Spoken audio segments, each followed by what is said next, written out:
नमस्कार दोस्तों, स्वागत है आपका स्टडी फॉर सिविल सर्विसेज में। वीडियो को पूरा देखिए। कोई भी आपका फीडबैक है, कोई सजेशन है, तुरंत वीडियो में कमेंट करके जरूर बताइए। अच्छा लगे तो वीडियो लाइक जरूर कर लीजिए और ऐसे वीडियो लगातार फ्री में पाने के लिए चैनल को तुरंत सब्सक्राइब कर लीजिए और बेल आइकन को जरूर टैप कर लीजिए ताकि आगे भी सारे वीडियो आपको मिलते रहे। यूट्यूब में फॉलो करते हैं तो प्लीज ये वाला फ्री टेलीग्राम चैनल जरूर ज्वाइन कर लीजिएगा। सारे नोटिफिकेशन, सारे अपडेट यहीं पे आते हैं, ध्यान रखिएगा। स्टडी फॉर सिविल सर्विसेज का कोई भी पेड ग्रुप अगर आपको ज्वाइन करना है तो सिर्फ 856480560660897523864455 यही नंबर है हमारे, सिर्फ जहां पे कॉल या व्हाट्सएप कर सकते हैं। इंस्टाग्राम पे हमारा पेज जरूर फॉलो कर लीजिएगा, studyforcivil.services है। ट्विटर पे हमको जरूर फॉलो कर लीजिएगा, @studyforcivils है। सारे क्वेश्चन अटेम्प्ट करिए और स्कोर अपना तुरंत कमेंट करके बताइए। नमस्कार, स्टडी फॉर सिविल सर्विसेज के यूट्यूब चैनल में मैं आप सबका स्वागत करती हूं और आज के अपने इस वीडियो में हम हरियाणा पीसीएस 2021 के लिए GS full length mock test 9 को देखने वाले हैं। यानी कि अभी तक जितने भी टेस्ट अभी आ चुके हैं, आशा करती हूँ आपने सारे टेस्ट ईमानदारी से देखे होंगे, उनको समझा होगा। यदि आपने नहीं देखा है तो प्लीज़ जाके उन टेस्ट को देख लीजिए ताकि आप चीज़ों को बार बार रिवाइज कर सकें और ज़्यादा से ज़्यादा क्वेश्चन को हल कर सकें। चलिए शुरू करते हैं आज के पहले प्रश्न से। निम्नलिखित में से गलत विकल्प का चयन करना है। लोधी वंश की स्थापना बहलोल खान लोधी ने की थी। सिकंदर लोधी ने 1504 में आगरा की स्थापना की। इब्राहिम लोधी दिल्ली के अंतिम लोधी सुल्तान थे। 1526 में पानीपत की लड़ाई में बाबर ने सिकंदर लोधी को हराया था। तो इसमें से कौन सा कथन गलत होगा जो कि इसका उत्तर होगा? तो इस प्रश्न का उत्तर हो जाएगा ऑप्शन डी। यानी कि यहाँ देखिएगा गलत क्यों है। 1526 में पानीपत की लड़ाई में बाबर ने सिकंदर लोधी को नहीं हराया था बल्कि इब्राहिम को हराया था। किसको? सिकंदर लोधी नहीं बल्कि क्या होगा यहाँ पर, इब्राहिम को हराया था। इब्राहिम लोधी को हराया था। ठीक है, चलिए आगे बढ़ते हैं। अब हम निम्नलिखित में से सही विकल्प का चयन करना है। मोहम्मद बिन कासिम भारत में गैर मुसलमानों पर जजिया कर लगाने वाला पहला शासक था। गयासुद्दीन तुगलक दिल्ली सल्तनत का पहला सुल्तान था जिसने अपने नाम के साथ गाजी शब्द जोड़ा था। केवल एक, केवल दो, एक और दो दोनों, ना तो एक ना ही दो। तो इस प्रश्न का उत्तर हो जाएगा ऑप्शन सी, यानी कि दोनों कथन आपके यहाँ पर करेक्ट हो जाते हैं। चलिए अब हम आगे बढ़ते हैं। इल्तुतमिश के शासनकाल से संबंधित गलत विकल्प का चयन करना है। इसने अपनी राजधानी को दौलताबाद से दिल्ली स्थानांतरित कर दिया था। वह दिल्ली सल्तनत का वास्तविक संस्थापक था। इसने इक्ता प्रथा की शुरुआत की थी और इसे वंशानुगत बना दिया था। इसने 40 कुलीन लोगों का एक समूह भी शुरू किया था। इस प्रश्न के अनुसार इस प्रश्न का उत्तर क्या होगा जो गलत हो? वो है ऑप्शन ए। समझिए कैसे। इसने अपनी राजधानी को लाहौर से दिल्ली स्थानांतरित किया था, ना कि दौलताबाद से। कहाँ से किया था दिल्ली स्थानांतरित? लाहौर से किया था। ठीक है, चलिए आगे देखिए क्या है अगला प्रश्न आपका। निम्नलिखित में से किस मुस्लिम शासक ने डग और चेहरा प्रणाली पेश की थी? तो किसने की थी? अलाउद्दीन खिलजी ने की थी। ठीक है, अब आपके लिए एक प्रश्न है, कमेंट बॉक्स में बताइएगा कि अलाउद्दीन खिलजी के शासनकाल के प्रसिद्ध गायक कौन थे। ठीक है, इस तरह से तैयारी होगी जब एक प्रश्न के साथ कई प्रश्नों के उत्तर आप देते रहेंगे साथ में। चलिए आगे बढ़ते हैं। निम्नलिखित में से कौन तुगलकाबाद शहर का संस्थापक था? किसकी बात पूछ रही हूँ मैं? तुगलकाबाद शहर का संस्थापक। कुतुबुद्दीन ऐबक, औरंगजेब, मोहम्मद बिन तुगलक, इनमें से कोई नहीं। तो इस प्रश्न का उत्तर हो जाएगा ऑप्शन डी। इनमें से कोई नहीं था जिसने शहर की स्थापना की, बल्कि कौन थे? गयासुद्दीन तुगलक थे। ठीक है, भारत में ध्यान दीजिएगा कि भारत में तुगलक वंश का संस्थापक था कौन? गयासुद्दीन तुगलक। और सिंचाई कार्य प्रारंभ करने वाला ये पहला सुल्तान था। ठीक है, आगे बढ़ते हैं अब हम यहाँ पर। निम्नलिखित में से किसने अपनी राजधानी दिल्ली से देवगिरी स्थानांतरित की थी? औरंगजेब, इल्तुतमिश, मोहम्मद बिन तुगलक, इब्राहिम खान लोधी। तो इस प्रश्न का उत्तर हो जाएगा ऑप्शन सी, यानी कि मोहम्मद बिन तुगलक ने। फिरोज शाह तुगलक ने कई नगरों की स्थापना की थी। इससे संबंधित सही विकल्प का हमें चयन करना है। फिरोजपुर, हिसार, फिरोजाबाद, फतेहाबाद। तो इस प्रश्न का उत्तर क्या हो सकता है? यहाँ पर ध्यान दीजिए, ऑप्शन डी। देखिए कैसे ये चारों ही कथन आपके इसके संदर्भ में पूरी तरह से ठीक है। इस प्रश्न का उत्तर ऑप्शन डी हो जाता है। आगे बढ़ते हैं अगले प्रश्न की ओर। निम्नलिखित में से गलत विकल्प का हमें चयन करना है। हमें इनकरेक्ट ऑप्शन चूज करना है। इब्न बतूता मोहम्मद बिन तुगलक के शासनकाल के दौरान भारत आया था। इब्न बतूता एक तुर्की विद्वान था। उसने रिहला नाम की किताब लिखी थी। इसमें से कोई नहीं। ये जो कथन है इसमें इस प्रश्न का उत्तर क्या होगा जो गलत होना चाहिए? वो है ऑप्शन बी। कैसे? इब्न बतूता एक तुर्की विद्वान नहीं था, वो मोरक्को का विद्वान था। ठीक है, यहाँ पर क्लियर हो गया है। बाकी के ऑप्शंस क्या हो जाते हैं आपके? करेक्ट हो जाते हैं। चलिए आगे बढ़ते हैं अब हम। निम्नलिखित में से गलत विकल्प का हमें चयन करना है। पानीपत का प्रथम युद्ध बाबर ने सिकंदर लोदी को पराजित किया था और पानीपत का द्वितीय युद्ध अकबर ने हेमू को पराजित किया था? पानीपत की तीसरी लड़ाई, अहमद शाह अब्दाली ने मराठों को हराया था? केवल एक, केवल दो, केवल तीन, इनमें से कोई नहीं। तो इस प्रश्न का उत्तर है ऑप्शन ए गलत है, यानी कि पहला वाला कथन यहाँ गलत हो जाएगा। क्यों? पानीपत का प्रथम युद्ध बाबर ने इब्राहिम लोदी को पराजित किया था, ना कि सिकंदर लोदी को। किसको? इब्राहिम लोदी को पराजित किया था बाबर ने प्रथम पानीपत के युद्ध में। बाकी के ऑप्शन आपके करेक्ट है। आगे देखिए क्या है, निम्नलिखित में से किस राजवंश का शिलालेख फतेहाबाद के अशोक स्तंभ में लिखा गया है? तुगलक वंश, लोदी वंश, सैयद वंश, इनमें से कोई नहीं। तो इस प्रश्न का उत्तर हो जाएगा ऑप्शन ए। अगला प्रश्न क्या होगा आपका, निम्नलिखित में से कौन सा स्थल भारतीय उपमहाद्वीप में सबसे बड़ा हड़प्पा स्थल है? लोथल, अमरी, राखीगढ़ी, आलमगीरपुर। तो इस प्रश्न का उत्तर क्या होगा आपका? ऑप्शन सी, यानी कि राखीगढ़ी। आपके लिए एक प्रश्न है यहाँ पर कि इस स्थल की खुदाई किसने की थी? किसकी? राखीगढ़ी जो ये स्थल है ना, उसकी खुदाई किसने की थी? आपको कमेंट बॉक्स में बताना है। आगे बढ़ते हैं, निम्नलिखित में से कौन सा विकल्प सही सुमेलित नहीं है? तो यहाँ पर देखिए ऑप्शंस क्या क्या दिए गए हैं। देखिए, धौलावीरा, वाई.डी. शर्मा, सुरकोटड़ा, वाई.डी. शर्मा, रोपड़, वाई.डी. शर्मा, आलमगीरपुर, वाई.डी. शर्मा। तो कौन से है जो सही तरह से सुमेलित नहीं है? पूछ रहे हैं। केवल एक जोड़ी गलत है, केवल दो जोड़ियां गलत है, केवल तीन जोड़ी गलत है, या कोई भी जोड़ी गलत नहीं है। तो यहाँ पर इस प्रश्न का उत्तर देखिए क्या हो जाएगा, ऐसे समझना है हमें इसमें। इस प्रश्न का उत्तर होगा ऑप्शन बी, क्योंकि यहाँ पर दो जोड़ी गलत दी गई हैं। जैसे जो ये धौलावीरा है वो गुजरात में है, और ये जे.पी. जोशी इसका करेक्ट आंसर होगा। वहीं आप सुरकोटड़ा देखते हैं, वाई.डी. शर्मा नहीं बल्कि ये भी गुजरात से है, और जे.पी. जोशी जो है यहाँ पर करेक्ट होगा, यानी कि दो जोड़ी गलत कौन सी है? वो ये गलत है। ठीक है, इसके बाद रोपड़ जो है वो पंजाब, भारत में आप देखते हैं जो पंजाब है उसके बारे में कहा गया है, ये करेक्ट है। वाई.डी. शर्मा, आलमगीरपुर के जो आगे वाई.डी. शर्मा लिखा हुआ है वो भी पूरी तरह से करेक्ट है। तो दो जोड़ी कौन सी गलत है? ए और बी। वो मैंने आपको बता दिया क्यों गलत है। चलिए अब हम आगे बढ़ते हैं, निम्नलिखित में से कौन सा विकल्प सही सुमेलित है? प्रथम बौद्ध संगीति कुंडलवन कश्मीर, द्वितीय बौद्ध संगीति वैशाली, तृतीय बौद्ध संगीति राजगृह, चतुर्थ बौद्ध संगीति पाटलिपुत्र। तो इस प्रश्न का उत्तर आप देखेंगे क्या हो जाता है यहाँ पर। इस प्रश्न का उत्तर क्या होगा? ऑप्शन बी, यानी कि ऑप्शन बी पूरी तरह से करेक्ट है। द्वितीय बौद्ध संगीति वैशाली करेक्ट है। तो बाकी के इनकरेक्ट कैसे हैं समझिएगा। प्रथम बौद्ध संगीति यदि देखी जाए तो ये राजगृह से संबंधित है, जबकि तृतीय बौद्ध संगीति जो आप देखेंगे वो पाटलिपुत्र से, वहीं चतुर्थ बौद्ध संगीति कुंडलवन कश्मीर से संबंधित है। क्लियर है? चलिए अब हम आगे बढ़ते हैं। अगला प्रश्न क्या है हमारा, निम्नलिखित में से कौन सा विकल्प सही सुमेलित नहीं है? महाजनपद, दूसरी तरफ उनकी कैपिटल्स दिए गए, यानी कि उनकी राजधानियां दी गई हैं। जैसे अंग के आगे चंपा लिखा हुआ है, बज्जी के आगे वैशाली, मल्ल कुशीनारा, वत्स इंद्रप्रस्थ। तो इसमें कौन सा सही सुमेलित नहीं है? वो है ऑप्शन डी। समझिएगा क्यों। जो ये आप देख रहे हैं ना, वत्स की जगह आप इसको ऐसे समझिए क्या होगा यहाँ। देखिए वत्स, ये जो वत्स आपका महाजनपद है ना, उसकी राजधानी इंद्रप्रस्थ नहीं है, तो फिर क्या है? कौशाम्बी है। और इंद्रप्रस्थ जो राजधानी है वो किस महाजनपद की है? वो कुरु की है। क्लियर हो गया। वत्स की राजधानी कौशाम्बी है, और इंद्रप्रस्थ जो राजधानी है वो महाजनपद कौन सा होगा? कुरु होगा। स्पष्ट है? चलिए आगे बढ़ते हैं। अब हम निम्नलिखित का सही मिलान हमें करना है। तीर्थंकर का नाम और दूसरी तरफ उसके प्रतीक दिए, जैसे ऋषभनाथ वानर, अजितानाथ अश्व, संभवनाथ बैल, अभिनंदननाथ गज। तो यहाँ पर कूट दिए गए हैं, देखना होगा वो कौन से सही है। ऐसे इस तरह से समझिए, जैसे ऋषभनाथ जो है उसका करेक्ट क्या होगा? यहाँ पर दूसरी तरफ जो तीर्थंकर का प्रतीक है वो बैल है। अजितानाथ की यदि बात की जाए तो वो गज होगा। संभवनाथ की यदि बात की जाए तो वो अश्व यानी कि घोड़ा होगा, और अभिनंदन नाथ की बात की जाए तो वो वानर होगा। तो यहाँ पर कूट कौन सा सही होगा? ऑप्शन सी सही हो जाएगा, है ना। आगे बढ़ते हैं अब हम। सम्राट अशोक के निम्नलिखित में से किस प्रमुख शिलालेख में अशोक के बोध गया और बोधि वृक्ष की यात्रा का उल्लेख है?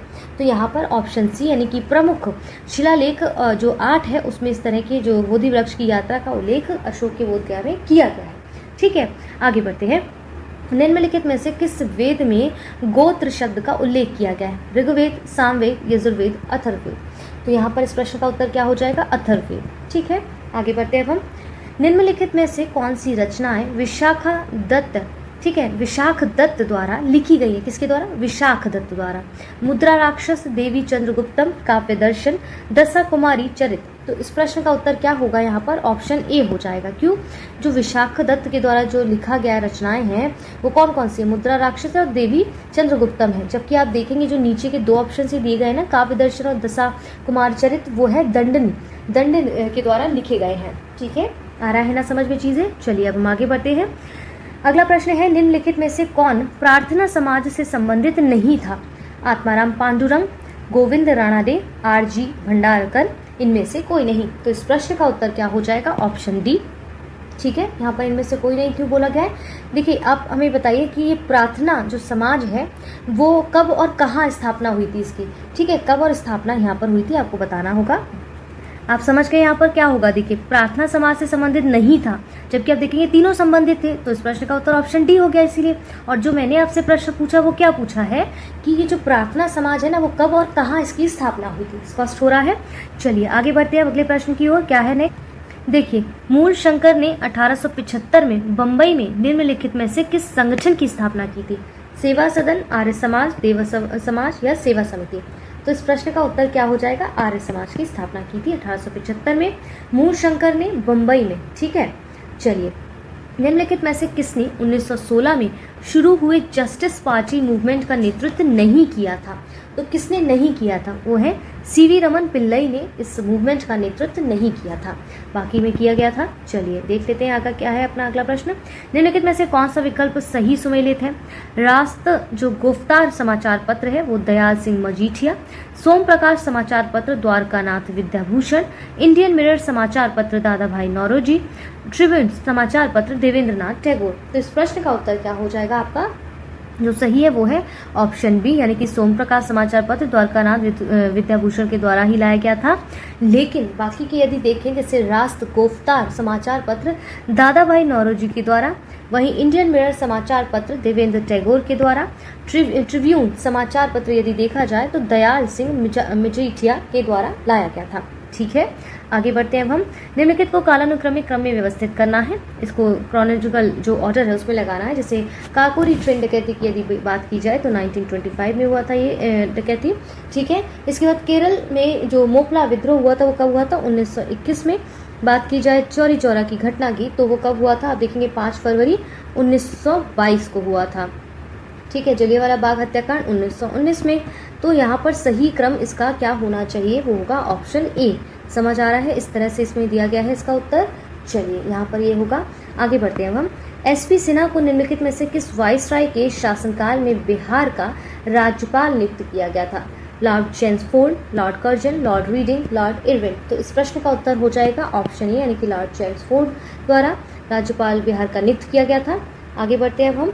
सूरत अधिवेशन में भारतीय राष्ट्रीय कांग्रेस पार्टी चरमपंथियों और नरमपंथियों में विभाजित हो गई थी और निम्नलिखित में से किसने इस सत्र की अध्यक्षता की थी? रास बिहारी घोष, मदन मोहन मालवीय, विशन नारायण धर, सुरेंद्रनाथ बनर्जी? तो इस प्रश्न का उत्तर हो जाएगा ऑप्शन ए, यानी कि रास बिहारी घोष।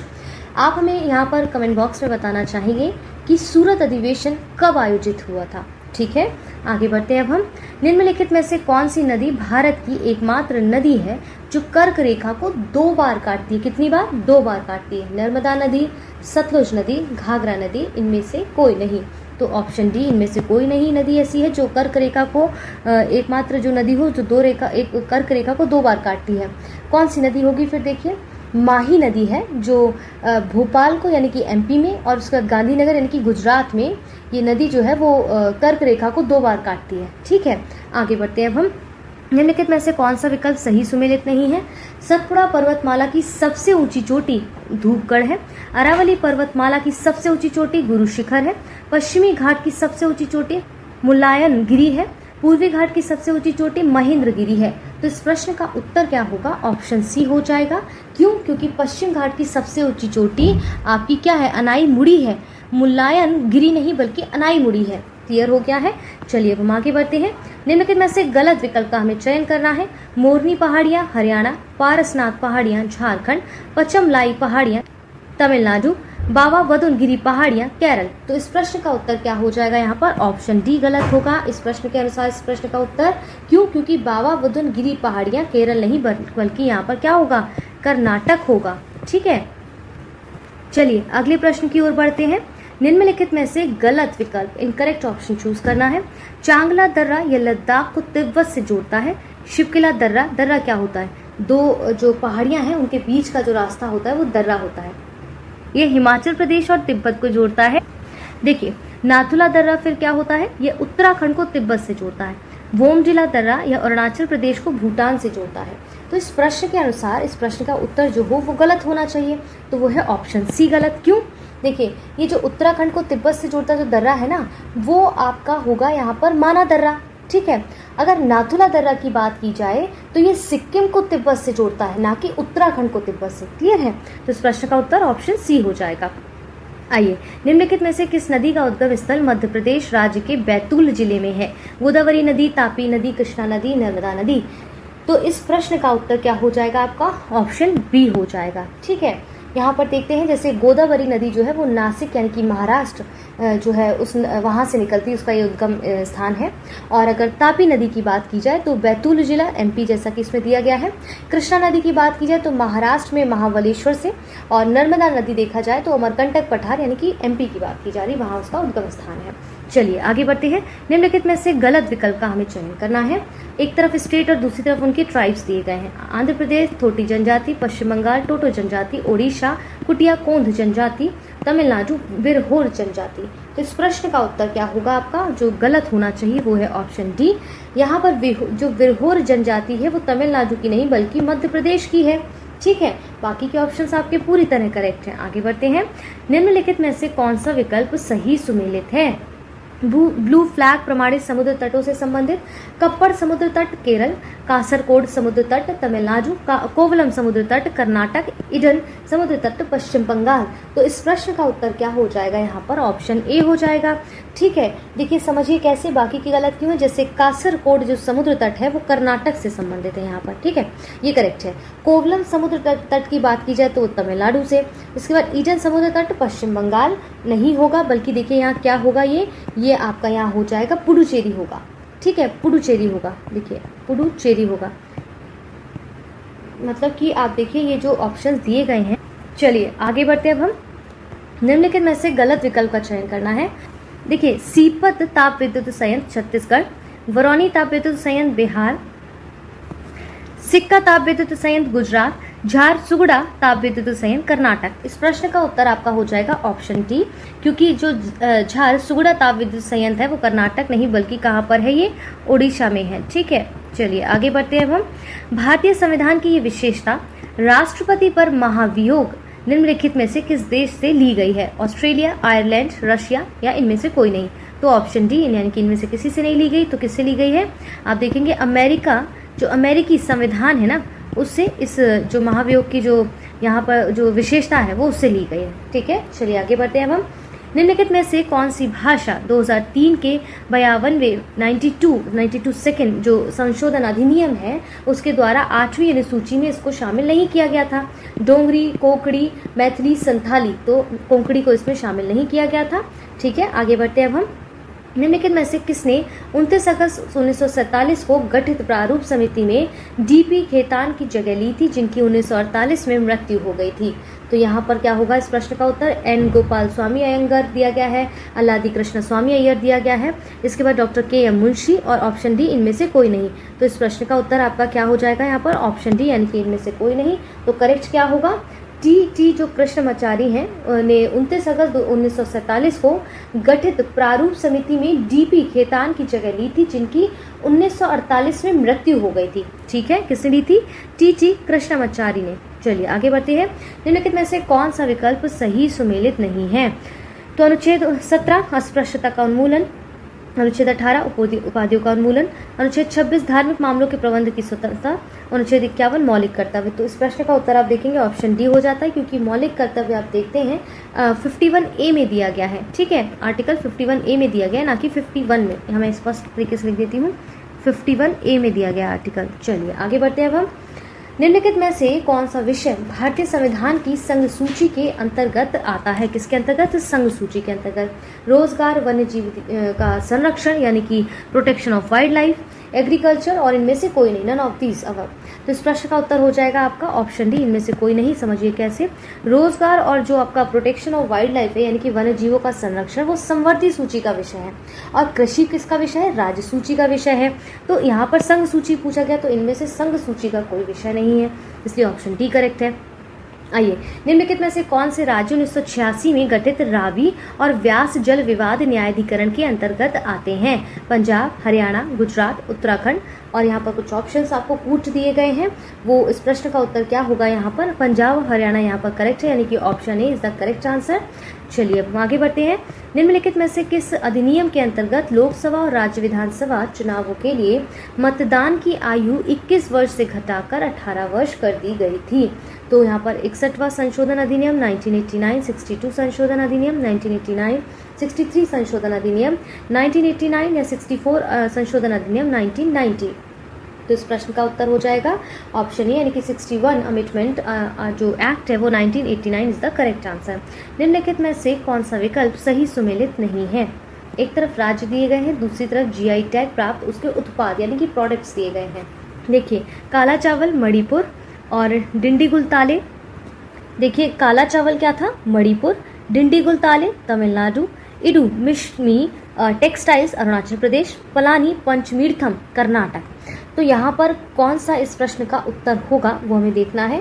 तो इस प्रश्न का उत्तर आपका यहाँ हो जाएगा, जो करेक्ट नहीं है वो है ऑप्शन डी।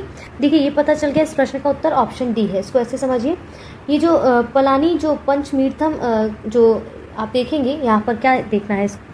देखिए ये पलानी पंचमीर्थम जो है वो आप देखेंगे जिसको जो जीआई टैग मिला है वो कर्नाटक का उत्पाद नहीं बल्कि तमिलनाडु का है। किसका है? तमिलनाडु का, कर्नाटक का नहीं है। ठीक है, चलिए हम आगे बढ़ते हैं। अगला प्रश्न क्या है? निम्नलिखित में से सही विकल्प का हमें चयन करना है। एक तरफ आपको स्टेट, दूसरी तरफ उनके फोक डांस दिए गए, जैसे असम बांचो, हरियाणा धमाल, अरुणाचल प्रदेश तवल चोंगली, गोवा राउत नाचा। तो इस प्रश्न का उत्तर हो जाएगा आपका ऑप्शन बी। ठीक है, जो आपका सही पूरी तरह से सही सुमेलित है।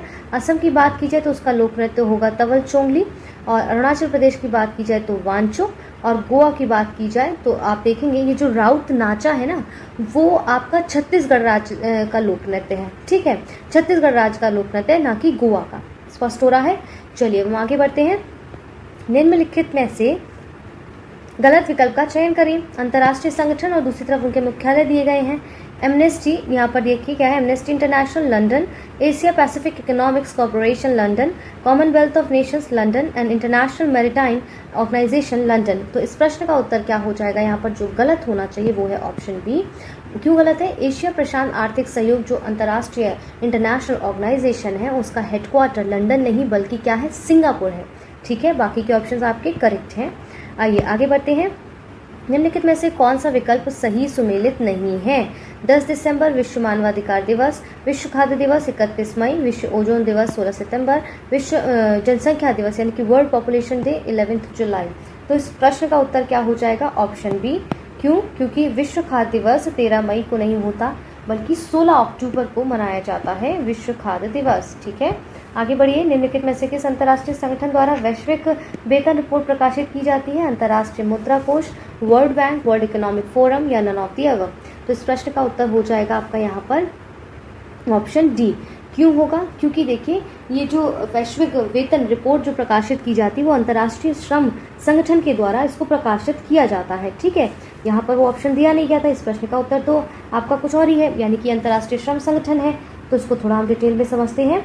जैसे विश्व आर्थिक जो यहाँ पर मंच दिया गया, जो आर्थिक आउटलुक है वो अंतर्राष्ट्रीय मुद्रा कोष के द्वारा। ठीक है, आप देखिए यहाँ पर कैसे हमें समझना है, इसके साथ साथ एडिशनल चीज़ें मैं आपको बताने की कोशिश कर रही हूँ। आप देखेंगे कि जो विश्व आर्थिक आउटलुक होती है वो अंतर्राष्ट्रीय मुद्रा कोष के द्वारा जारी की जाती है। विश्व विकास अगर रिपोर्ट की बात की जाए तो वो विश्व बैंक के द्वारा जारी की जाती है। ठीक है, और विश्व आर्थिक मंच के द्वारा क्या जारी किया जाता है? वैश्विक प्रतिस्पर्धात्मक सूचकांक जो इंडेक्स है वो विश्व आर्थिक मंच के द्वारा यानी कि वर्ल्ड इकोनॉमिक फोरम के द्वारा जारी किया जाता है। और वैश्विक जो वेतन रिपोर्ट है वो आपकी अंतर्राष्ट्रीय श्रम संगठन के द्वारा जारी की जाती है। स्पष्ट हो रहा है? चलिए आगे देखिए। निम्नलिखित में से किस महासागरीय गर्त की गहराई सबसे कम है मीटर में?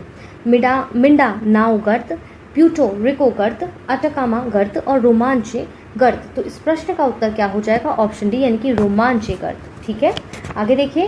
निम्नलिखित राज्यों को उनकी तट रेखा की लंबाई के आधार पर आरोही क्रम में व्यवस्थित करना है। जैसे आप देखेंगे यहाँ पर केरल, उड़ीसा, महाराष्ट्र और कर्नाटक। तो इसका सही क्रम क्या होगा? कर्नाटक होगा, उड़ीसा होगा एंड देन आपका केरल, फिर महाराष्ट्र होगा, यानी कि ऑप्शन ए यहाँ पर करेक्ट हो जाता है। नेपाल में बहने वाली अरुण नदी जो कोसी नदी की एक सहायक नदी है, किस प्रकार के अपवाह का उदाहरण है? वो जो एग्जाम्पल है, अध्यारोपित, वृक्षावृत्ति, कंटकीय, जालीनुमा। तो इस प्रश्न का उत्तर क्या हो जाएगा? ऑप्शन सी यानी कि कंटकीय। निम्नलिखित में से किस नदी बेसिन का बेसिन क्षेत्र सबसे बड़ा है वर्ग किलोमीटर में? Narmada basin, Kaveri basin, Tapi basin, Pennar basin. तो इस प्रश्न का उत्तर हो जाएगा ऑप्शन ए यानी कि नर्मदा बेसिन। कोपेन के अनुसार उष्णकटिबंधीय सवाना प्रकार की जलवायु को दर्शाने के लिए निम्नलिखित में से किस कोड का प्रयोग किया जाता है? यहाँ पर समझिए, according to the Koppen which of the following code is use to indicate the tropical savanna type of climate? AW, VW, SW, CWG और E। तो इस प्रश्न का उत्तर देखिए क्या होगा, ऑप्शन ए यानी कि AW हो जाएगा। जो उष्णकटिबंधीय सवाना को जो है प्रकार की जलवायु को दर्शाता है, वही VW, HW गर्म मरुस्थल, CWG शुष्क शीत ऋतु वाला मरुस्थल और ई क्या दर्शाता है, ध्रुवीय जलवायु को दर्शाता है। ठीक है, चलिए हम आगे बढ़ते हैं। निम्नलिखित में से कौन सा प्रावधान केवल संसद के विशेष बहुमत द्वारा ही संशोधित किया जा सकता है? संसद में गणपूर्ति, उच्चतम न्यायालय में अवर न्यायाधीशों की संख्या, संसद और राज्य विधानमंडलों का निर्वाचन या इनमें से कोई नहीं। तो इस प्रश्न का उत्तर क्या हो जाएगा आपका, ऑप्शन डी हो जाएगा। ठीक है, देखिए ऑप्शन डी हो जाएगा यहाँ पर आपका उत्तर। देखिए, निम्नलिखित में से किसे संशोधन अधिनियम ने वस्तु एवं सेवा कर यानी कि GST goods and service tax council स्थापना का प्रावधान किया था? तो इस प्रश्न का उत्तर हो जाएगा ऑप्शन सी यानी कि 101वां जो संशोधन अधिनियम 2016 में आया था उसके द्वारा GST काउंसिल की स्थापना का प्रोविजन लाया गया था। निम्नलिखित को कालानुक्रमिक क्रम में व्यवस्थित करना है। जैसे देखिए, गोलकनाथ मामला 1967 एंड देन बैंक राष्ट्रीयकरण मामला आप देखेंगे 1970, वहीं केशवानंद भारती मामला 1973 और मिनर्स मिल मामला 1980। तो इस प्रश्न का उत्तर हो जाएगा ऑप्शन ए। आगे बढ़ते हैं। निम्नलिखित में से कौन सा अनुच्छेद संवैधानिक मामलों में सर्वोच्च न्यायालय के अपीलीय क्षेत्राधिकार का प्रावधान करता है? तो ऑप्शन ए करता है यानी कि अनुच्छेद 132 जो है वो संवैधानिक मामलों में सुप्रीम कोर्ट के अपीलीय क्षेत्राधिकार का क्या करता है, प्रावधान करता है। देखिए बाकी के आर्टिकल्स को भी समझ लेते हैं। जैसे आर्टिकल 132 यहाँ पर समझ लिया आपने, 133 समझ लीजिए। ये सिविल मामलों में सर्वोच्च न्यायालय के अपीलीय क्षेत्राधिकार का प्रावधान करता है। तो it's provides for the appellate jurisdiction of the supreme court in civil cases. 134 article की बात की जाए तो यह आपराधिक मामलों में सुप्रीम कोर्ट के अपीलीय क्षेत्राधिकार का प्रावधान करता है। It provides for the appellate jurisdiction of the supreme court in criminal cases. ठीक है, आगे बढ़ते हैं। अब हम निम्नलिखित में से सही विकल्प का चयन करना है। सुप्रीम कोर्ट के न्यायाधीश को महाभियोग की प्रक्रिया द्वारा हटाया जाता है। लोकसभा के मामले में 100 सदस्यों द्वारा हस्ताक्षरित जो है वो निष्कासन प्रस्ताव या अध्यक्ष सभापति को दिया जाता है। राज्यसभा के मामले में 50 सदस्यों द्वारा हस्ताक्षरित निष्कासन प्रस्ताव अध्यक्ष और सभापति को दिया जाता है। तो इस प्रश्न का उत्तर आपका यहाँ पर क्या हो जाएगा, 1 और 2, 2 और 3, 1 और 3, 1, 2 और 3। तो इस प्रश्न का उत्तर होगा ऑप्शन डी यानी कि तीनों ऑप्शंस आपके पूरी तरह करेक्ट हो जाते हैं। नवीनतम कृषि डेटा 2022 के अनुसार निम्नलिखित में से कौन सा राज्य भारत में कोको बीन्स, पपीता, कुल फलों और टमाटर का सबसे बड़ा उत्पादक है? तमिलनाडु, आंध्र प्रदेश, कर्नाटक, महाराष्ट्र। इसमें से कौन सा सही हो जाएगा आपका उत्तर, ऑप्शन बी यानी कि आंध्र प्रदेश। आगे बढ़ते हैं। नवीनतम कृषि डेटा 2022 के अनुसार कपास के उत्पादन में शीर्ष 3 राज्यों का हमें चयन करना है। तो यहाँ पर करेक्ट क्या होगा, महाराष्ट्र, गुजरात और तेलंगाना। ठीक है, अब आगे बढ़ते हैं। अब हम अगला प्रश्न क्या कह रहा है, निम्नलिखित में से कौन सा विकल्प सही सुमेलित नहीं है? नवीनतम खनिज डेटा 2022 के अनुसार देश उत्पादन में प्रथम और खनिज दिए गए हैं ऑस्ट्रेलिया बॉक्साइट, भारत सीमेंट, चीन कोयला, रशिया हीरा। तो इस प्रश्न का उत्तर क्या होगा समझिएगा जरा। यहाँ पर ऑप्शन बी यहाँ पर करेक्ट नहीं है। क्यों? क्योंकि आप देखेंगे जो सीमेंट खनिज है उसमें देश जो उत्पादन में प्रथम है वो है आपका चाइना, चीन है, ना कि भारत है। चलिए, निम्नलिखित में से सही विकल्प का चयन करना है आपको। यहाँ पर as per the latest mineral data 2022 के अनुसार एक तरफ आपको state in first production and दूसरी तरफ मिनरल्स दिए गए हैं। मध्य प्रदेश तांबा अयस्क, उड़ीसा टिन, राजस्थान लौह अयस्क, छत्तीसगढ़ लेड। तो इस प्रश्न का उत्तर क्या होगा, ऑप्शन ए हो जाएगा, करेक्ट है। उड़ीसा देखेंगे लौह अयस्क खनिज के लिए राज्य उत्पादन में प्रथम स्थान प्राप्त है। राजस्थान लेड और छत्तीसगढ़ की बात करूं तो टिन यहाँ पर करेक्ट हो जाता है। आइए, नवीनतम ऊर्जा सांख्यिकी डेटा मई 2022 के अनुसार प्राकृतिक गैस के भंडार की दृष्टि से निम्नलिखित में से कौन सा राज्य पहले स्थान पर था? असम, आंध्र प्रदेश, राजस्थान, गुजरात। तो इस प्रश्न का उत्तर हो जाएगा ऑप्शन ए। निम्नलिखित में से सही विकल्प का चयन करें। नवीनतम ऊर्जा सांख्यिकी डेटा 2022, चीन और अमेरिका के बाद भारत दुनिया का तीसरा सबसे बड़ा ऊर्जा उपभोक्ता है। प्रति व्यक्ति CO2 उत्सर्जन कम होने के बावजूद भी भारत विश्व में CO2 यानी कि कार्बन डाइऑक्साइड चीन एवं US के बाद तीसरा सबसे बड़ा उत्सर्जक है। केवल एक, केवल दो, एक और दो, दोनों, इनमें से कोई नहीं। तो इस प्रश्न का उत्तर हो जाएगा ऑप्शन सी, यानी कि दोनों कथन करेक्ट है आपके। 20वीं पशुधन गणना के अनुसार देश में कुल पशुधन आबादी लगभग कितने मिलियन है? 535 मिलियन, 536 मिलियन, 537 मिलियन, 538 मिलियन। तो ऑप्शन बी यानी कि 536 मिलियन करेक्ट हो जाता है। राष्ट्रीय परिवार स्वास्थ्य सर्वेक्षण 2019-21 के अनुसार डैश राज्य में कुल प्रजनन दर राज्यों की दृष्टि से सबसे कम रही है। तो किस में रही है? आप देखेंगे सिक्किम में। चलिए आगे बढ़ते हैं। निम्नलिखित में से गलत विकल्प का चयन करना है। भारत की नागरिक पंजीकरण प्रणाली रिपोर्ट 2020 के अनुसार मणिपुर राज्य में सबसे कम लिंगानुपात दर्ज किया गया है। देखिए रिपोर्ट के अनुसार हरियाणा राज्य का लिंगानुपात 916 है। केवल एक, केवल दो, एक और दो, दोनों, इनमें से कोई नहीं। तो इस प्रश्न का उत्तर हो जाएगा ऑप्शन डी, क्योंकि आपके देखिए गलत पूछा गया है, जबकि ऑप्शन दोनों करेक्ट है। आगे बढ़ते हैं। निम्नलिखित में से सही विकल्प का चयन करना है। भारत की नागरिक पंजीकरण प्रणाली रिपोर्ट 2020 के अनुसार वर्ष 2020 में 1,43,379 शिशुओं की मृत्यु दर्ज की गई है। वर्ष 2020 में शिशुओं की मृत्यु की दृष्टि से ग्रामीण क्षेत्रों में का कुल हिस्सा सिर्फ 23.4% है। वर्ष 2020 में शिशुओं की मृत्यु दर की दृष्टि से शहरी क्षेत्रों का कुल हिस्सा 76.6% है। 6% था। एक और दो, दो और तीन, एक और तीन, एक, दो और तीन। तो इस प्रश्न का उत्तर हो जाएगा ऑप्शन डी हो जाएगा। देखिए यानी कि तीनों कथन आपके करेक्ट हो जाते हैं। चलिए अगला प्रश्न क्या कहता है आज का, देख लेते हैं हम। देखिए हाल ही में प्रधानमंत्री नरेंद्र मोदी द्वारा किस राज्य की स्टार्टअप नीति 2022 और एक स्टार्टअप पोर्टल लॉन्च किया गया है? तो कहाँ किया गया है? मध्य प्रदेश जो है स्टेट में। चलिए निम्नलिखित में से गलत विकल्प का चयन करना है। अंतर्राष्ट्रीय न्यायालय ने हाल ही में तुर्की का नाम बदलकर तुर्की कर दिया है। भारतीय महिला क्रिकेटर मिताली राज ने हाल ही में क्रिकेट के सभी प्रारूपों से संन्यास की घोषणा की है। तो यहाँ पर इस प्रश्न का जो उत्तर होगा वो होगा ऑप्शन ए। क्यों? क्योंकि यहाँ पर अंतर्राष्ट्रीय न्यायालय ने नहीं, बल्कि आप देखेंगे संयुक्त राष्ट्र ने हाल ही में तुर्की का नाम बदल दिया है, जिसका नाम अब क्या कर दिया गया है? तुर्की कर दिया है। चलिए देखिए, भारतीय राष्ट्रीय राजमार्ग प्राधिकरण ने हाल ही में महाराष्ट्र में डैश जिलों के बीच राष्ट्रीय राजमार्ग के पर 105 घंटे और 33 मिनट में 75 किलोमीटर की सबसे लंबी लगातार बिटुमिनस लेन के लिए गिनीज वर्ल्ड रिकॉर्ड बनाया है। तो औरंगाबाद, कोल्हापुर, पालघरी, अमरावती और ओकेला। तो अमरावती और ओकेला यहाँ पर करेक्ट हो जाए, अकोला करेक्ट हो जाता है। निम्नलिखित में से किस राज्य के मुख्यमंत्री ने हाल ही में राज्य में खिलाड़ियों के लिए राजीव गांधी खेल रत्न पुरस्कार शुरू करने की घोषणा की है? MP, हरियाणा, ओडिशा, इनमें से कोई नहीं। तो ऑप्शन डी हो जाएगा। किसने की है? इसका मतलब राजस्थान के मुख्यमंत्री कौन है? अभी अशोक गहलोत ने राजीव गांधी खेल रत्न पुरस्कार शुरू करने की घोषणा की है। चलिए आगे बढ़ते हैं अब हम। निम्नलिखित में से किसने हाल ही में राज्य भर के सरकारी कार्यालयों में भ्रष्टाचार को रोकने के लिए ACB 14400 नामक एक एप्लीकेशन लॉन्च किया है? मेघालय के मुख्यमंत्री, आंध्र प्रदेश के मुख्यमंत्री, तेलंगाना के मुख्यमंत्री और मध्य प्रदेश के मुख्यमंत्री।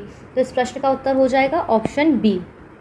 चलिए निम्नलिखित में से सही विकल्प का हमें चयन करना है। अमित शाह ने हाल ही में नई दिल्ली में नवनिर्मित राष्ट्रीय जनजातीय अनुसंधान संस्थान का उद्घाटन किया है। शुरू हुई लिली महोत्सव 2022 का चौथा संस्करण हाल ही में मणिपुर के उखरुल जिले में आयोजित किया गया है। केवल एक, केवल दो, एक और दो, दोनों, ना तो एक ना ही दो। तो इस प्रश्न का उत्तर क्या हो जाएगा यहाँ पर? ऑप्शन सी, यानी कि दोनों कथन आपके यहाँ पर करेक्ट हो जाएंगे। देखिए प्रश्नों की प्रकृति कुछ इसी तरह से रहने वाली है आपके एग्जाम में, तो इन प्रश्नों का ज़्यादा से ज़्यादा और निरंतर अभ्यास करेंगे तो एक अच्छी प्रैक्टिस और एक अच्छा रिजल्ट आपके सामने निकल कर आ सकता है। चलिए, आम के निर्यात को बढ़ावा देने के लिए डैश में भारतीय दूतावास और अल जजीरा समूह के सहयोग से कृषि और प्रसंस्कृत खाद्य उत्पाद निर्यात विकास प्राधिकरण द्वारा हाल ही में 8 दिवसीय मैंगो फेस्टिवल का आयोजन किया गया था। बहरीन, कुवैत, कतर और यमन। तो किसमें किया गया था? बहरीन। ठीक है, चलिए आगे बढ़ते हैं। डैश की राज्य सरकार ने हाल ही में नागरिकों को ड्राइविंग लाइसेंस जैसी सुविधाओं का लाभ उठाने में मदद करने के लिए फेसलेस क्षेत्रीय परिवहन का कार्यालय शुरू किया है? तेलंगाना, आंध्र प्रदेश, महाराष्ट्र या तमिलनाडु? तो ऑप्शन कौन सा करेक्ट हो जाएगा? ऑप्शन सी यानी कि महाराष्ट्र। भारतीय प्रौद्योगिकी संस्थान डैश स्वदेशी हाइपरलूप प्रणाली विकसित करने के लिए रेल मंत्रालय की मदद करेगा? हैदराबाद, बम्बई, मद्रास, खड़गपुर? तो इस प्रश्न का उत्तर क्या हो जाएगा आपका? ऑप्शन सी हो जाएगा यानी कि मद्रास। देखिए, निम्नलिखित में से कौन सा शहर जैव विविधता का विस्तृत रजिस्टर तैयार करने वाला देश का पहला मेट्रो शहर है? बेंगलुरु, कोलकाता, गुरुग्राम, मुंबई? ऑप्शन कौन सा करेक्ट हो जाएगा? ऑप्शन बी यानी कि कोलकाता देश का पहला मेट्रो शहर होगा जो जैव विविधता का विस्तृत रजिस्टर तैयार करने वाला जो है वो शहर हो जाएगा।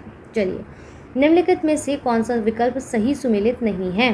हिमाचल प्रदेश हेमिस राष्ट्रीय उद्यान, जम्मू और कश्मीर दाचीगाम राष्ट्रीय उद्यान, पश्चिम बंगाल सिंगालीला राष्ट्रीय उद्यान, फिर देखिए तेलंगाना मृगवनी राष्ट्रीय उद्यान? तो इस प्रश्न का उत्तर क्या हो जाएगा आपका जो सही तरह से सुमेलित नहीं है? Option A. यहाँ पर जो हेमिस राष्ट्रीय उद्यान है वो लद्दाख का है, ना कि हिमाचल प्रदेश का। बाकी के ऑप्शंस क्या हो जाएंगे? करेक्ट हो जाएंगे। आइए, निम्नलिखित में से कौन सा विकल्प सही सुमेलित नहीं है? राज्य और उसके यहाँ पर वाइल्ड लाइफ सेंचुरीज दी गई हैं। कर्नाटक अरिविथिटू, झारखंड तोप चांची, हिमाचल प्रदेश लिप्पा असरंग, तमिलनाडु खापरवास? तो इस प्रश्न का क्या उत्तर हो जाएगा? ऑप्शन डी यानी कि यहाँ पर खापरवास जो वन्यजीव अभयारण्य है वो हरियाणा से है, हरियाणा राज्य में है, ना कि तमिलनाडु में है। क्लियर है? चलिए आगे देखते हैं हम क्या है अगला प्रश्न। निम्नलिखित में से गलत विकल्प का चयन करना है। रामसर आर्द्रभूमि स्थलों से संबंधित है। रेणुका आर्द्रभूमि हिमाचल प्रदेश, बेम्बनाट कोल आर्द्रभूमि केरल, हैदरपुर आर्द्रभूमि उत्तर प्रदेश, सोकर आर्द्रभूमि क्षेत्र जम्मू और कश्मीर? तो इस प्रश्न का उत्तर हो जाएगा ऑप्शन डी। क्यों? क्योंकि जम्मू और जो कश्मीर से सोकर आर्द्रभूमि क्षेत्र नहीं है, बल्कि आर्द्रभूमि क्षेत्र कहाँ पर स्थित है? लद्दाख की है। क्लियर है? आगे बढ़ते हैं। निम्नलिखित में से गलत विकल्प का चयन करना है। जम्मू कश्मीर सरकार द्वारा हंगुल परियोजना को वर्ष 1970 में शुरू किया गया था। हंगुल जम्मू कश्मीर राज्य का राजकीय पशु है। यह अब कश्मीर स्थित हेमिस राष्ट्रीय उद्यान में ही पाया जाता है। इसे कश्मीरी स्टैग के नाम से भी जाना जाता है।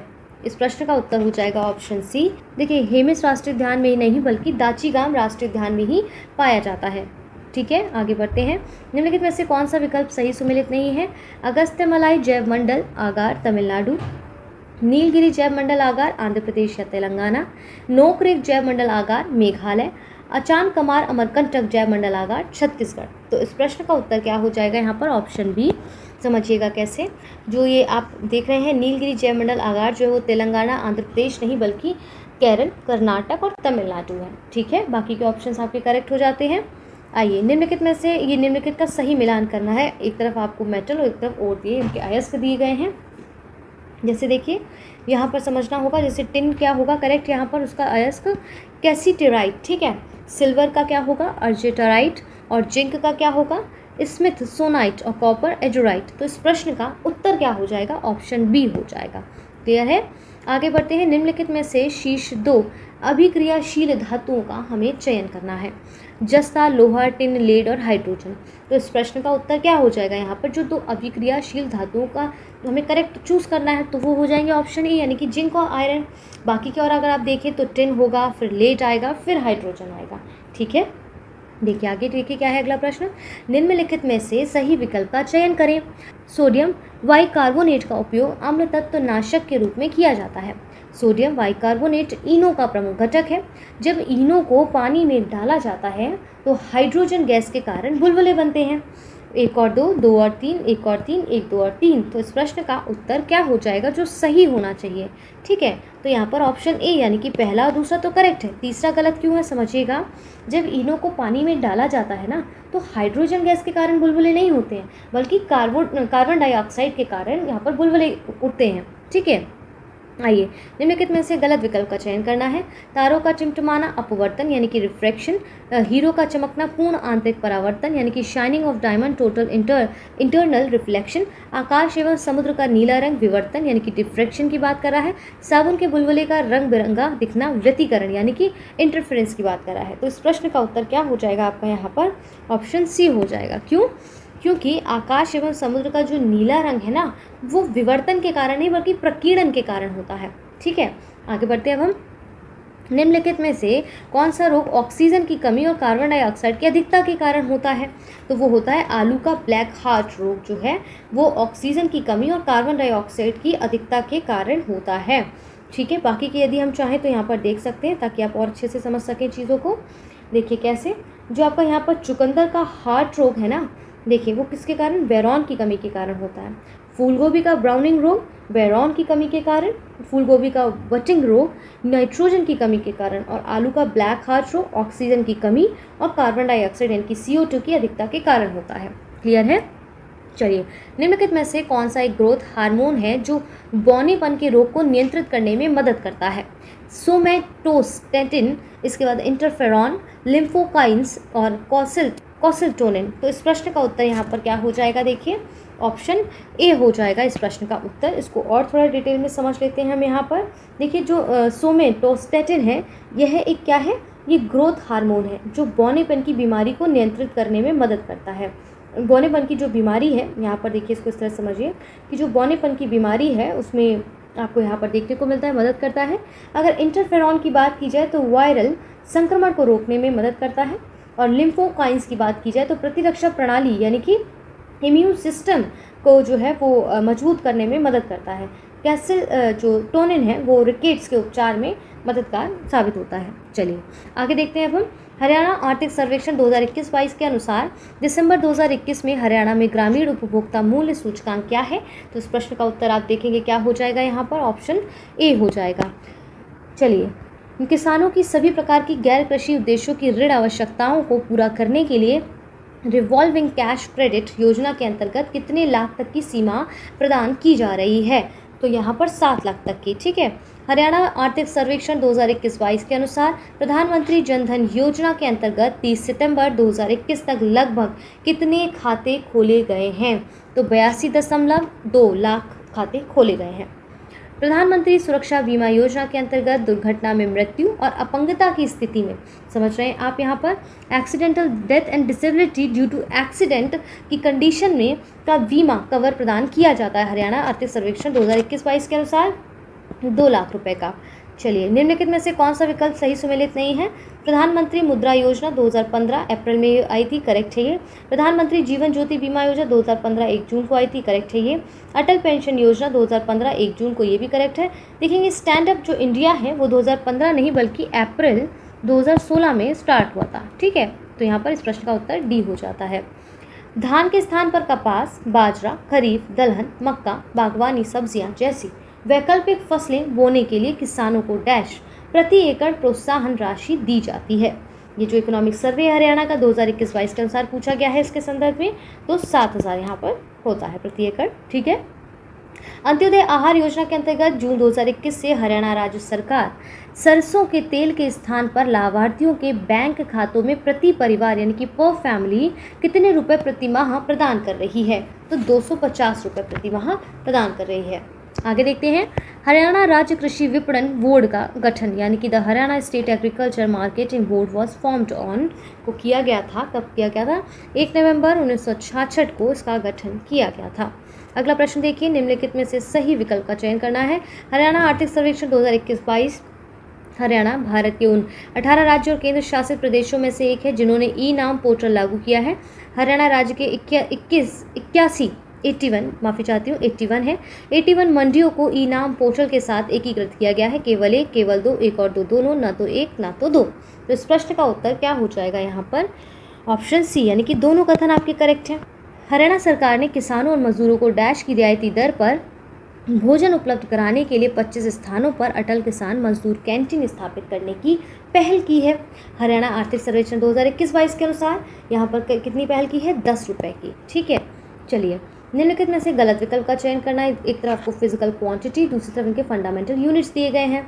देखिए, तापमान केल्विन, पदार्थ की मात्रा मोल, ज्योति तीव्रता कैंडेला, समतल कोण स्टेरेडियन। तो इस प्रश्न का उत्तर क्या हो जाएगा यहाँ पर? Option D. समझिए कैसे। देखिए, यहाँ पर जो फंडामेंटल यूनिट है ना स्टेरेडियन, उसका करेक्ट क्या होगा? समतल कोण यानी कि उसकी जो फिजिकल क्वांटिटी है वो समतल कोण नहीं, प्लेन एंगल नहीं, बल्कि ठोस कोण होगा। ठीक है, आगे बढ़ते हैं अब हम। मानव आँख की रेटिना पर निम्नलिखित में से किस प्रकार का प्रतिबिंब बनता है?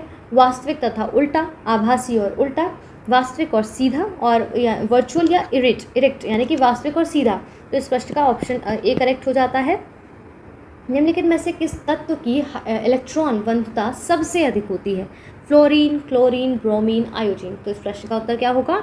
ऑप्शन बी होगा। तो सबसे अधिक किस तत्व की इलेक्ट्रॉन वंधुता होती है? क्लोरीन की, इसके बाद बात की जाए तो फ्लोरीन की, फिर बात की जाए तो ब्रोमीन की और फिर आयोडीन की। क्लियर है? आगे बढ़िए। अगला प्रश्न, आज का अंतिम प्रश्न क्या कहता है? निम्नलिखित में से गलत विकल्प का हमें चयन करना है। एक तरफ आपको नेचुरल सोर्सेज और दूसरी तरफ उनके एसिड दिए गए हैं। संतरा, एसिटिक अम्ल, नींबू, सिट्रिक अम्ल, इमली, टार्टरिक अम्ल, चींटी का डंक, मेथोनोइक अम्ल यानी कि मैथोनोइक एसिड है। ठीक है, तो इस प्रश्न का उत्तर क्या होगा जो गलत होना चाहिए? वो है ऑप्शन ए। यहाँ पर देखेंगे संतरा एसिटिक अम्ल नहीं बल्कि सिट्रिक अम्ल जो है वो एसिड उसका सिट्रिक अम्ल है। क्लियर हो गए हैं अभी सारे प्रश्न? यदि कोई भी क्वेरी हो, कोई भी प्रश्न हो, आपका सुझाव हो तो आप हमें कमेंट बॉक्स में दे सकते हैं। हम ज़रूर उसको सुनेंगे, समझेंगे और उसका उत्तर देंगे। और इसी तरह से निरंतर आप हमारे चैनल पर बने रहें। हमारे चैनल को जो है वो सब्सक्राइब करें, हमारी वीडियोस को लाइक करें एंड प्लीज़ अपने दोस्तों के साथ ज़्यादा से ज़्यादा हमारी वीडियोस को शेयर करें ताकि सभी इसका भरपूर लाभ उठा सकें। आपके साथ साथ अपनी तैयारी को निरंतर ऐसे ही बनाए रखें। All the best to all of you and अपना ध्यान रखें। चलिए जल्दी से एक नेक्स्ट टेस्ट में मिलेंगे, तब तक के लिए सारे टेस्ट आप लगा लीजिए। अपना ध्यान रखिए, मिलते हैं नेक्स्ट टेस्ट में।